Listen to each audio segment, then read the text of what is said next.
इन दिनों सबसे ज्यादा परेशान अगर कोई है तो वो है आम यात्री। एयरफेयर तेजी से आसमान छू रहे हैं। इंटरनेशनल रूट्स पर किराया लगभग डबल हो चुका है। डोमेस्टिक फ्लाइट्स भी 50 से 100% तक कई रूट्स पर महंगी हो चुकी हैं। रेलवे की स्थिति और ज्यादा खराब है। ट्रेन का कंफर्म टिकट मिलना लगभग नामुमकिन सा हो गया है। ऐसे में सवाल उठता है, आखिर आम आदमी करे तो क्या करे और ये संकट कब तक जारी रहेगा? क्यों नहीं एयरफेयर पर कोई रेगुलेटरी कैप लगाई जाती और क्यों हर बार यात्रियों को भगवान भरोसे छोड़ दिया जाता है? आज हम इसी विषय पर चर्चा करेंगे, लेकिन सबसे पहले ये रिपोर्ट देखिए। आप देख रहे हैं आपकी खबर आपका फायदा। मेरा नाम है दीपक डोभाल। लौट रहा हूं इस छोटी सी रिपोर्ट के बाद।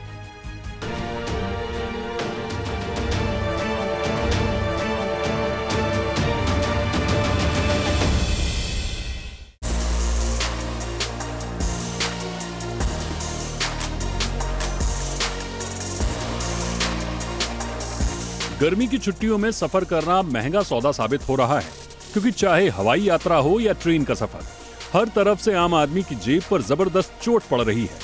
एयर टिकट के दाम आसमान छू रहे हैं और ट्रेन में कंफर्म टिकट मिलना किसी लॉटरी जीतने से कम नहीं माना जा रहा। भारत पाकिस्तान तनाव के बाद एयर स्पेस बंद होने का सीधा असर एयरलाइंस पर पड़ा है। एयर इंडिया ने करीब 100 घरेलू और अंतर्राष्ट्रीय उड़ानें जून जुलाई तक घटा दी हैं। इंडिगो ने गर्मियों में कई अंतर्राष्ट्रीय रूट्स पर क्षमता कम कर दी है। स्पाइस जेट के दुबई समेत कई रूट प्रभावित हैं। एआई एक्सप्रेस ने दुबई और अबुधाबी जैसे सेक्टरों पर उड़ानें रोक दी हैं और आकाशा ने मिडिल ईस्ट रूट्स पर अस्थायी कटौती कर दी है। यानी हर एयरलाइन का एक ही जवाब है, सीटें कम, दाम ज्यादा। मार्च 2026 से अब तक घरेलू हवाई किराए 15 से 50% तक बढ़ चुके हैं। Q1 2026 में Q1 2025 के मुकाबले औसत घरेलू किराया 8.3% महंगा हो गया है। समर शेड्यूल 2026 में पिछले साल के मुकाबले फ्लाइट क्षमता 4.6% कम है। मार्च 2026 के बाद से एयर इंडिया और इंडिगो ने 399 से 500 रुपए तक अतिरिक्त फ्यूल सरचार्ज जोड़ दिया है। वेस्ट रूट्स पर किराए में 30 से 80% तक का उछाल आ चुका है और गल्फ जैसे अंतर्राष्ट्रीय रूट्स पर किराए 11% बढ़ चुके हैं। इस किराए की आग के पीछे सिर्फ एक नहीं 5 बड़े कारण हैं। पहला ATF यानी एविएशन टरबाइन फ्यूल महंगा हुआ है, जिसकी भरपाई एयरलाइंस यात्रियों से कर रही हैं। गर्मियों में टूरिस्ट रूट्स पर डिमांड बेतहाशा बढ़ गई है। तीसरा, सीटें सीमित हैं लेकिन वेकेशन ट्रैफिक चरम पर है। चौथा, एयर स्पेस संकट की वजह से रूट डायवर्जन हो रहे हैं, जिससे उड़ानों का वक्त और लागत दोनों बढ़ रहे हैं। और पांचवा, एयर इंडिया और इंडिगो दोनों बड़ी एयरलाइंस ने फ्यूल सरचार्ज सीधे टिकट में जोड़ दिया है। जो यात्री फ्लाइट का खर्च नहीं उठा सकते वो ट्रेन की टिकटें देख रहे हैं, लेकिन यहाँ भी राहत नहीं है। टूरिस्ट रूट्स पर ट्रेन और बस किराए 10 से 25% तक बढ़ चुके हैं और हालात ये हैं कि कंफर्म ट्रेन टिकट मिलना अब किस्मत का खेल बन गया है।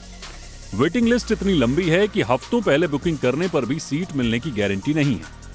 अब सवाल उठता है कि जब बाजार में मनमाने किराए वसूले जा रहे हैं तो एयर फेयर पर कोई रेगुलेटरी कैप क्यों नहीं लगाई जाती? DGCA यानी नागर विमानन महानिदेशालय के पास ये अधिकार है, लेकिन अब तक कोई ठोस कदम नहीं उठाया गया। हर बार संकट आता है, हर बार यात्री पिसता है और हर बार सरकार और एयरलाइंस बस बयान देकर रह जाते हैं। जब तक एयर स्पेस नहीं खुलता, उड़ानों की क्षमता नहीं बढ़ती, तब तक यात्रियों की मुश्किलें कम होने वाली नहीं है। आसमान खुला है लेकिन सफर महंगा है और यात्री अब भी इंतजार में हैं कि राहत कब मिलेगी। ब्यूरो रिपोर्ट, जी मीडिया। हमारे साथ खास मेहमान जुड़ चुके हैं। स्वागत करते हैं रजनीश कायस्थ जी का। सीनियर वाइस प्रेसिडेंट हैं IATO यानी कि Indian association of tour operators के। कायस्थ जी, बहुत बहुत स्वागत है आपका। Good evening. हमारे साथ हैं Gurmukh Singh Bawa, secretary general air travellers association. बहुत बहुत स्वागत है बाबा जी आपका हमारे शो पे। और हमारे साथ हैं जाने माने aviation expert Jitendra Bhargava sir, पूर्व ED एयर इंडिया के। भार्गव सर, आपका भी बहुत बहुत स्वागत है। इनफैक्ट भार्गव सर, आपसे ही चर्चा की शुरुआत में करना चाह रहा था। एक तरफ हम देख रहे हैं कि एयरलाइंस जो हैं SOS भेज रही हैं, एक्सट्रीम स्ट्रेस का हवाला दे रही हैं, ATF प्राइसिंग फार्मूला में बदलाव की बात कर रही हैं। काफ़ी स्ट्रेस में, इसमें कोई शक नहीं है। 22 हज़ार करोड़ का घाटा कंपनीज दिखा रही हैं, तो स्वाभाविक है कि ज़बरदस्त दबाव है। लेकिन दूसरी तरफ एक आम आदमी का एंगल भी है सर, जिसको छुट्टियां प्लान करनी है, इमरजेंसी यात्राएं करनी हैं, लेकिन कई रूट्स पर फ्लाइट सीमित हो गई हैं और मुख्य रूट्स पर तो किराया इतना बढ़ गया है सर। और संकट सिर्फ हवाई नहीं है, जो हमारी रिपोर्ट में भी बताया गया है, ट्रेन्स में भी टिकट नहीं मिल रही है। ऐसा लग रहा है कि एक आम यात्री स्टक हो गया है। आप इस स्थिति को कैसे आंक रहे हैं सर? देखिए, सच है कि एयरफेयर बहुत बढ़ गए हैं और इसके बहुत सारे फैक्टर्स हैं। केवल एटीएफ को ही बोलना एक बात है, एयर स्पेस का बंद होना, रुपी का डेप्रिसिएशन होना, ये सब कन्वर्जेंस ऑफ फैक्टर्स हैं जो कि एडवर्स है एयरलाइन इंडस्ट्री के लिए। आपने देखा क्योंकि इंडियन कैरियर्स जो होते हैं वो रुपीज में अर्न कर रहे हैं और डॉलर में भुगतान करते हैं, क्योंकि ऑपरेशनल कॉस्ट जो काफी हद तक डॉलर डिनोमिनेटेड होता है। तो इसलिए इन्होंने शुरू में आपने देखा था जब ईरान की वॉर चली कि एयरलाइंस ने फ्यूल सरचार्ज लगाया। वो कुछ टेम्पररी फैक्टर था कि चलिए कुछ रिकवरी हो जाएगी, लेकिन जब ये सस्टेन बेसिस पे दाम बढ़ते गए एटीएफ के, और ये इंडिया के लिए नहीं है, दुनिया के अंदर में जो टॉप 19 एयरलाइंस हैं उन्होंने 92,000 फ्लाइट में मंथ में कैंसिल की है। अमेरिका में कम से कम 2 कैरियर्स बहुत ही कठिन स्थिति में है कि कभी भी बंद हो सकते हैं। तो हमारे यहाँ पे जब हम देखते हैं एयर इंडिया को चाहे इंडिगो को, आपको याद होगा कि एफआईए ने एक मेमोरेंडम दिया था गवर्नमेंट को seeking help from the government. अब गवर्नमेंट ने क्रेडिट स्कीम तो लॉन्च की है कि कुछ मदद की जाएगी एयरलाइंस को, लेकिन उसका हल नहीं है। अब आपका दृष्टिकोण पैसेंजर है। अब पैसेंजर के लिए क्या किया जा सकता है? ये बात सच है कि मई जून महीने में ट्रैवल होता है, लोग छुट्टियां मनाने जाते हैं, लेकिन इस समय जब फेयर्स इतने हाई हैं, कोई कैसे जाएगा? गवर्नमेंट को या तो, क्योंकि जो पूरी गवर्नमेंट देखी जाए कि हम कैसे रेलवेज को मजबूर कर सकते हैं कि वो एक्स्ट्रा फ्लाइट एक्स्ट्रा सर्विसेज चलाएं, या पैसेंजर्स को ही देखना पड़ेगा क्या वो छुट्टी पे जाना जरूरी है कंसिडरिंग दी हाई कॉस्ट। क्योंकि आप एयरलाइन से ये एक्सपेक्ट नहीं कर सकते हैं कि वो ब्रेक इवन कॉस्ट से सब्सिडाइज करें फेयर्स को और सहूलियत दे पैसेंजर्स को कि वो ट्रैवल करें, मुमकिन नहीं है। क्योंकि हमारे देश में वैसे ही सारी एयरलाइन लॉसेस सस्टेन करती हैं। और अब जब हम सरकार को बोले हैं कि आप एयरपोर्ट के अंदर में कंसेशन दीजिए, कुछ समय के लिए आप सेल टैक्स को कम करवाइए स्टेट गवर्नमेंट को, all these factors have to be taken into consideration. लेकिन हमारे यहाँ पर ये ऐसा कभी नहीं होता है कि हम कहें पैसेंजर इज किंग, पैसेंजर की सहूलियत के लिए हम ये सेक्रीफाइस इस समय कर सकते हैं। Don't expect only the airlines to suffer losses by offering lower fares. क्योंकि जब एयरलाइन को क्या होता है कि उन्होंने बहुत सारे प्लेन्स को ग्राउंड पे डाला हुआ है, they can not operate all services, flights को क्लब किया जा रहा है, तो as it is fix cost है एयरलाइंस के ऊपर में। तो इस समय ये एक बहुत बुरा दौर है एयरलाइंस के लिए। नहीं, इसमें बहुत जरूरी बन जाता है कि हम बिल्कुल सर, आप सही कह रहे हैं सर। इसमें इस पूरे संकट में, इस पूरे कम से कम जब से ईरान इजराइल यूएस वॉर शुरू हुआ है, कम से कम एविएशन सेक्टर को और एयरलाइंस को एक तरफा दोषी तो नहीं करार दिया जा सकता। और जो एक्सट्रीम स्ट्रेस का एसओएस दिया गया है वो ग्राउंड पर अगर आप देखेंगे वो सच नज़र आता है। इंडस्ट्री जो अगर कह रही है कि वर्ज ऑफ क्लोजिंग डाउन, तो आप बात कर रहे थे यूएस में एक 35 साल पुरानी स्पिरिट एयरलाइंस, उसने तो ऑफिशियली शटडाउन शुरू कर दिया है। Structured wind down of operations वहाँ पर शुरू हो चुके हैं। और सारा दबाव है। तो भारत जैसे देश में जहाँ पर एविएशन सेक्टर वैसे ही वनरेबल स्थिति में रहता है, वहाँ पर संकट तो होगा। बट इसमें आम यात्री के पॉइंट ऑफ व्यू से मैं समझना चाह रहा था। मैं आऊँगा सर आपके पास, क्या कुछ किया जा सकता है। बट इस वक्त हम चलते हैं रजनीश कायस्थ जी के पास। रजनीश जी, थोड़ा सा हमें बताइए कितना बड़ा आप लोग मार झेल रहे हैं डिमांड में, और एक आम आदमी क्या पूरा का पूरा जो एयर ट्रैवल का और ख़ास तौर से जो बजट एयर ट्रैवल का डायनेमिक्स आप बदलते हुए देख रहे हैं भारत में? ये बिल्कुल ठीक है दीपक जी, ये डायनेमिक्स बदल रहा है। लोगों के पास पैसा है, उन सब ने अपनी हॉलीडेज कहीं ने बुक कर रखी थी कोविड से पहले, इससे पहले ही अपना गल्फ वॉर से। और लॉट ऑफ हॉलीडेज होती हैं वो गल्फ कैरियर्स के थ्रू होती हैं टुवर्ड्स यूरोप और अमेरिका। वो सफर कर रही हैं, नई बुकिंग नहीं बहुत कम हो गई है। 20 से 30% बिजनेस जो है वो डाउन हो रहा है। लोग जो है उसके चलते देख रहे हैं साउथ ईस्ट और जापान और कोरिया की तरफ ट्रैवल करने के लिए। लेकिन एयरफेयर बहुत डबल हो गए हैं, there is no denying. Airfare के साथ साथ पैकेजेस भी महंगे हो रहे हैं। तो उससे जो लोग अपने एक सर्टेन बजट के साथ बाहर जाना चाहते हैं, उनको दिक्कत आ रही है। 4 लोगों का हमारा भारत में आम परिवार होता है, तो वो लोग जब बाहर जाना चाहते हैं, 4 लोगों की कॉस्टिंग उनको 50% से ज्यादा ऊपर पड़ जाएगी हायर एयरफेयर्स के कारण। इसी तरह विद इन इंडिया भी वो ट्रैवल करना चाहते हैं, तो इंडिया में भी एयरफेयर बढ़ रहे हैं। एज भार्गवा जी ने कहा कि एयरलाइंस को ही दोष नहीं दे सकते एयरफेयर के लिए, बिकॉज उनके लिए बहुत मुश्किल ऐसे में ऑपरेट करना जो हालात है फ्यूल के साथ, सरचार्ज के साथ और हर चीज के साथ। तो ये दोहरी मार है। जहां तक कंज्यूमर का सवाल है, जो ट्रैवल करना चाहता है उसको नहीं मतलब कि क्या हो रहा है क्या नहीं हो रहा है, समझ की छुट्टियां हैं, वो लोग परिवार के साथ जाना चाहते हैं और वो इस वक्त जो है उनको काफी लाचारी महसूस हो रही है कि उनके बजट से बहुत ऊपर चला गया है और इन्फ्लेशन भी बढ़ रही है। तो ये हमें हर तरह से चाहे वो भारत से बाहर जाने वाले भारतीय पर्यटक हैं, चाहे वो भारत में घूमने वाले पर्यटक हैं, और इवन जो भारत आना चाहते हैं पर्यटक, टूरिज्म पे ओवरऑल मार है और सिर्फ भारत में नहीं हर जगह हो रहा है। बिल्कुल, और जैसा भार्गव सर ने भी कहा, पूरी दुनिया में फ्लाइट सीमित की जा रही हैं, ऑपरेशन सीमित किए जा रहे हैं, बट एक आम आदमी का दर्द आप समझिए। हमने अपने ग्राउंड रिपोर्ट्स के ज़रिए और ग्राफिक्स के ज़रिए भी लोगों को बताया था। अगर मोटा मोटा अगर आपको देखें तो दिल्ली लेह पर लगभग 75% प्राइस हाइक हुआ है। दिल्ली श्रीनगर रूट पर 60% आप देख रहे हैं। दिल्ली शिमला पर लगभग 70% का प्राइस हाइक देख रहे हैं। इंटरनेशनल रूट्स भी आप देख लीजिए, लंदन पेरिस जाना लगभग 53-54% महंगा हो गया है। थाईलैंड सिंगापुर जाना 40% महंगा हो गया है। सिडनी 40%। लॉन्ग हॉल में भी यही हाल है, 20 से 30% का इजाफा है। तो कुल मिलाकर के ये संकट बड़ा है, आम आदमी करे तो करे क्या। बाबा सर, आपको क्या लगता है, एक तरफ एविएशन का भी वो भी ब्लीड कर रहा है सर, हम साफ तौर पर देख रहे हैं, और एक तरफ आम यात्री की इतनी मुश्किलात, वो भी पीक सीजन में जिस समय सारी प्लानिंग्स होती हैं।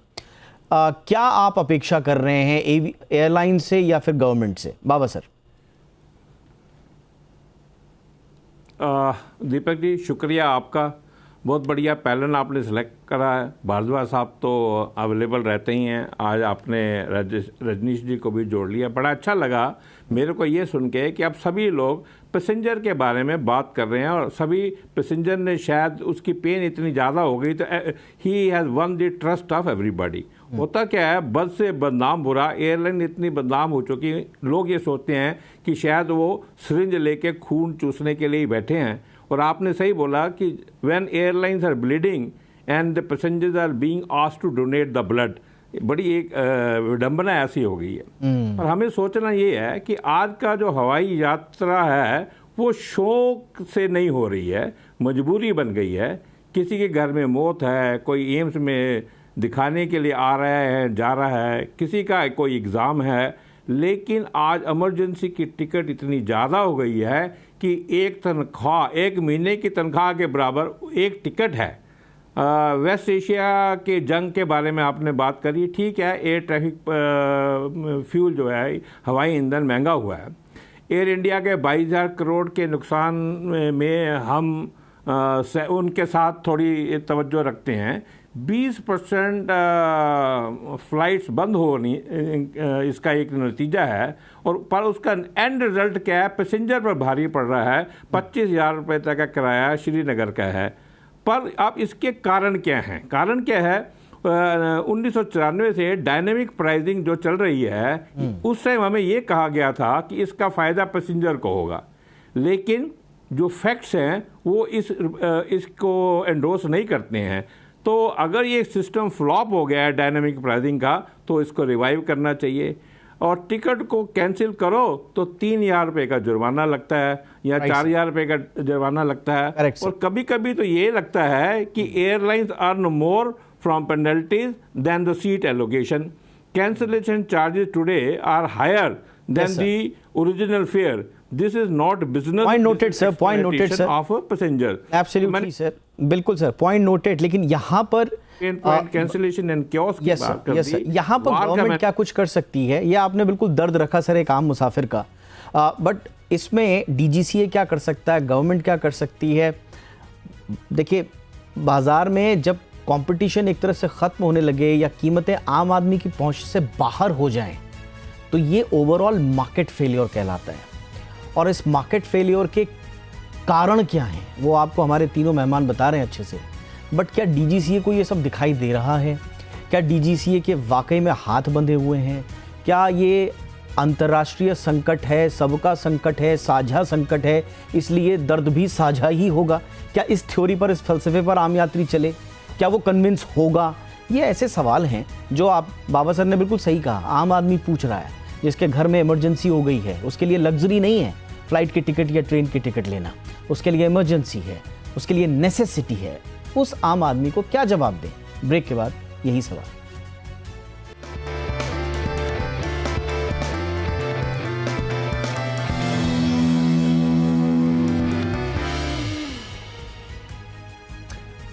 ब्रेक के बाद आपका स्वागत है।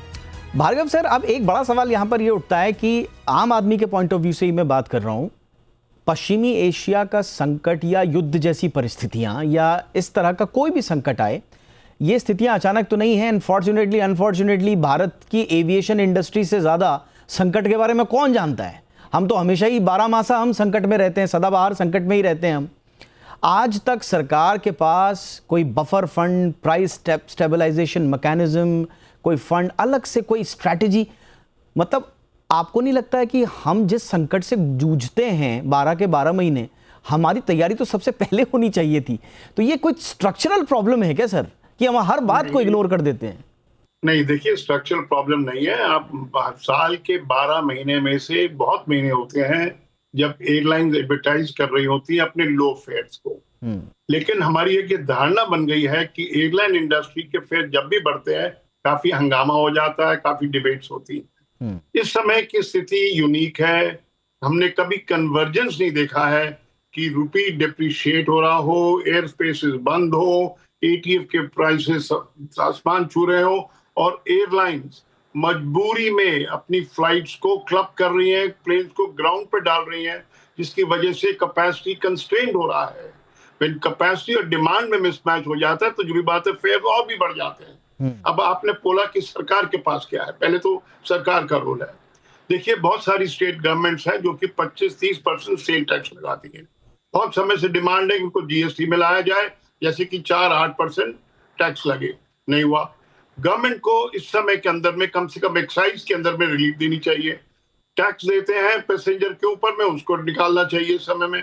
तो आपको ना, ये बार बार हम बता रहे हैं कि नंबर 1, जब भारत सरकार ने डिसीजन लिया था ऑन अनबंडलिंग ऑफ फेयर्स, क्योंकि क्रिटिसिज्म चलता रहेगा कि हम लोग एयरलाइन सीट का चार्ज करती है, कैंसिलेशन का चार्ज करती है, इसका चार्ज करती है, उसका चार्ज करती है, लेकिन वो as per the government policy on unbundling of fares था। उसकी सहूलियत देखी जानी चाहिए कि जो पैसेंजर बैगेज लेके ट्रैवल नहीं करता है, जो खाना नहीं खाता है, जो सीट, कोई भी सीट मिल जाने में ट्रैवल करने point A to point B में जाता है, उसको कम पैसे खर्च करने पड़ते हैं। एक नजरिया होता है देखने के लिए कि देखो मेरे से ज्यादा पैसा लिया जा रहा है। दूसरा नजरिया ये, देखो मेरे को कम पैसा लग रहा है क्योंकि मैं बीच वाली सीट में बैठने को तैयार हूँ। तो ये एयरलाइंस के लिए। और एक सीधी सी बात यह है कि अगर एयरलाइंस लूट रही होती, पैसेंजर को ठग रही होती तो एयरलाइन खूब मुनाफा बना रही होती। हम तो सब जानते हैं जो कि लिस्टेड एयरलाइंस हैं उनकी भी क्या स्थिति है। नहीं, अगर वो मुनाफा नहीं बना पा रही है सर, मेरा सीधा पॉइंट ये है, हमने बीते सालों में कई एयरलाइंस को बंद होते हुए देखा और हमने ये भी देखा कि बाजार में किस तरह से 2-3 बड़ी कंपनियों की एक तरह से दबदबा है। अब अगर इसमें कंपटीशन कमीशन ऑफ इंडिया इस पर लगाम नहीं लगा पा रहा है, इस डुओपॉली मोनोपॉली पर लगाम नहीं लगा पा रहा है, ये उनका काम है, ये गवर्नमेंट का काम है, ये गवर्नमेंट के लेवल का है। प्रॉब्लम सर आम आदमी के साथ क्या है कि जब विकल्प कम होंगे, एयरलाइंस पर संकट आएगा, एयरलाइन अपने आप को अक्षम घोषित कर देगी। अब एयरलाइंस की अक्षमता का, सरकार की अक्षमता का हम यात्री क्यों भुगते हैं सर? ये हमारे ऊपर क्यों डाला जा रहा है? जैसे सर कह रहे थे कि भाई ब्लीड अगर एयरलाइंस कर रही है तो हम डोनेट क्यों करें ब्लड? नहीं, मैं आपको सिर्फ एक सवाल पूछूंगा, अगर एटीएफ के दाम 20% गिर जाते हैं, क्या आप प्रोग्राम नहीं करोगे कि क्यों एयरलाइन ज्यादा पैसा चार्ज कर रही है और फेयर में कटौती नहीं कर रही है? तो कब एयरलाइन रिजर्व बनाएगी स्टेबलाइजिंग फंड के लिए, या भारत सरकार बनाएगी? अगर एटीएफ के हवाले से एयरलाइंस एसओएस भेजेंगी सर, तो एटीएफ के दाम कूल ऑफ होंगे तो हम तो सवाल उठाएंगे। नहीं, यही तो मैं बोल रहा हूं। तो आप कब ये स्टेबलाइजिंग फंड को जनरेट करेंगे? जब एयरलाइन मजबूर हो जाती हैं फेयर्स को घटाने के लिए। जैसे मैंने बताऊं मैं आपको, अगर आप 1 महीने के बाद का टिकट मुंबई दिल्ली का ले रहे हैं इस समय, तो टिकट 6,800 से 7,000 रुपए का है। यही टिकट पिछले 4 महीने पहले, 1 महीने पहले खरीदा जा रहा होता तो 4,800 से 5,200 होता। अब हम ये नहीं कह सकते हैं कि टिकट कांस्टेंट रहेंगे। एक टाइम आएगा जब हमारे लोड फैक्टर बहुत हाई होंगे, हम एक फंड जनरेट करेंगे जो कि मुसीबत के वक्त में काम आएगा। ये ऐसी पॉलिसी कहीं नहीं है, इसीलिए मैं कह रहा हूं। बट सर क्या ये हेल्प करेगा? तमाम एयरलाइंस भार्गव सर अपने अनुभव से दौर से गुजर रही हैं। भार्गव सर आप ETF के दाम भार्गव सर आप इंडस्ट्री को बहुत अच्छे से जानते हैं, क्या ये मॉडल काम करता है? क्या अगर एयरफेयर बहुत ज्यादा हाई हो रहे हैं और डिमांड घट रही है, आम यात्री का एविएशन इंडस्ट्री से थोड़ा सा एक अलगाव जैसी की स्थिति उत्पन्न हो जाएगी, तो ये तो एविएशन के लिए at the end of the day वैसे भी फायदेमंद नहीं है सर। फिर आपको डिमांड खत्म होगी, फिर आपको कूल ऑफ करना पड़ेगा, फिर आप पे प्रेशर बढ़ेगा, आपका घाटा बढ़ेगा। तो is it going to help any way? No, देखिए सबसे ज्यादा घातक जो हो गया ना वो एयरलाइन इंडस्ट्री के लिए है, क्योंकि बोथ इंडिगो और एयर इंडिया ने बहुत ज्यादा हवाई जहाज ऑर्डर किए हुए हैं। अगर मार्केट का सस्टेन ग्रोथ नहीं हुआ तो हवाई जहाज का वो क्या करेंगे? तो एयरलाइन वैसे ही मार्केट को स्टिमुलेट कर रहने के लिए फेयर्स को ऐसे रीजनेबल लेवल करते हैं कि कम से कम 40% जनता को फेयर अफोर्डेबल लगे। लेकिन जब एयरलाइन ऐसी स्थिति में है कि वो अपने खर्चे मीट नहीं कर सकती है, एटीएफ के दाम इतने ज्यादा है कि वो फ्यूल सरचार्ज इतना ज्यादा नहीं कर सकती है, लोग कम हो जाएंगे, ट्रैवल कम करेंगे तो कम फ्लाइट ऑपरेट करनी पड़ेगी, ऑल राइट सर, हवाई जहाज को ग्राउंड पर रखना पड़ेगा, वो भी खर्चा होता है। ठीक है सर, ये एक पक्ष बिल्कुल स्वाभाविक है, ये पक्ष है जो कि एयरलाइंस का आप कह सकते हैं कि एक स्याह पक्ष भी आप कह सकते हैं। रजनीश कायस्थ जी, क्या सरकार पूरे के पूरे ट्रांसपोर्टेशन को साइलो की तरह क्यों देखती है, अलग अलग हिस्सों की तरह क्यों देखती है, जबकि हम देख रहे हैं देश में हर चीजें जुड़ी हुई हैं? अगर हवाई किराया बढ़ रहा है, वहां पर संकट आ रहा है, तो रेलवे पर दबाव पड़ना स्वाभाविक है। लेकिन सरकार के पास कोई इंटीग्रेटेड ट्रांसपोर्टेशन पॉलिसी नहीं है। पीक सीजन के दौरान एक दूसरे मोड पर शिफ्ट करें, बहुत सारे लोगों को ये एक मैमथ टास्क लग सकता है, बट एटलीस्ट सोचिए तो सही, कम से कम कब तक आप साइलो वाली पॉलिसी लेकर के चलेंगे? रजनीश जी। दीपक जी, मैं ये कहना चाहूंगा कि हमारे देश में पहले एयर दमानिया थी, फिर सहारा थी, किंगफिशर थी, जेट एयरवेज थी, गो एयर हुई, स्पाइस जेट हुई। स्पाइस जेट बिल्कुल कगार पे है बंद होने के, स्पिरिट एयर की तरह। तो जो हालात है, गवर्नमेंट को कोई रेगुलेशन चाहिए और सिस्टम चाहिए कि जहाँ के एयरलाइंस बैंकरप्ट ना हो सके या उनको किस तरह मदद की जाए। अगर आप दिल्ली एयरपोर्ट में, बॉम्बे एयरपोर्ट में जाएं तो आप गो एयर के, स्पाइस के और एयरलाइंस के जहाज पहले जेट एयरवेज के खड़े रहते थे, वो खड़े खड़े खत्म हो रहे हैं। उनको कैसे यूज किया जाए? अगर केस है कुछ है, उनके जहाजों को ना जाने दें, उनको लीज पे है, ड्राई या वेट लीज पे, वहां से निकाले तो एयरलाइन का घाटा कम हो। तो एक तो सरकार को रेगुलेशन बहुत जरूरी है। अब ट्रांसपोर्टेशन में क्या है कि airfare, train fair, Vande Bharat वगैरह वो भी डायनेमिक हो गए हैं। अब इतनी डिमांड बढ़ रही है लोगों की ट्रेन के लिए, तो वो फेयर बढ़ रहे हैं। तो किसी तरह से तो हस्तक्षेप करना पड़ेगा। आपने बहुत अच्छे से समझाया सर, कम शब्दों में। बाबा सर, ऐसा लगता है कि सरकार ठीक है, ठीक है बहुत ज्यादा हस्तक्षेप सरकार करे, ये भी ठीक नहीं है, बट हस्तक्षेप ना करने का सिद्धांत ऐसा तो नहीं है कि गवर्नमेंट और गवर्नमेंट की एजेंसियां जवाबदेही से बचने की रणनीति के रूप में अपना रही है कि भैया आप देखो अपना, तो ये तो सबका संकट है, झेलो अब सबके सब। बाबा जी। दीपक जी, बात बिल्कुल साफ है। कुछ 2-4 चीजें जो गलत हो रही हैं, हमें उनको ठीक करना बहुत जरूरी है।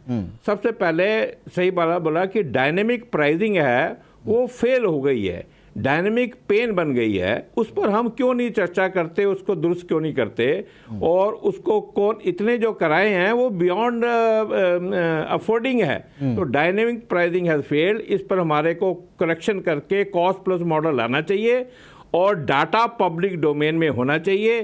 पब्लिक डोमेन में ना हो तो गवर्नमेंट के पास होना चाहिए। और जो हमने एक जीएसटी है, अपना एटीएफ है, उसको जीएसटी में क्यों नहीं लाते? 1%, 2%, मैक्सिमम 5% टैक्स लेके उसको खत्म करें। और दूसरी बात, हवाई अड्डा जो है वो भी एक कमाई का जरिया बन गया है। हवाई अड्डा मॉल नहीं है, यात्री एटीएम नहीं है। आप कुछ भी, जो भी आदमी यात्री के पास है, उसके पॉकेट में से पैसा निकालते रहेंगे। गवर्नमेंट ने खुद एक पॉलिसी बनाई है, उड़े देश का आम नागरिक।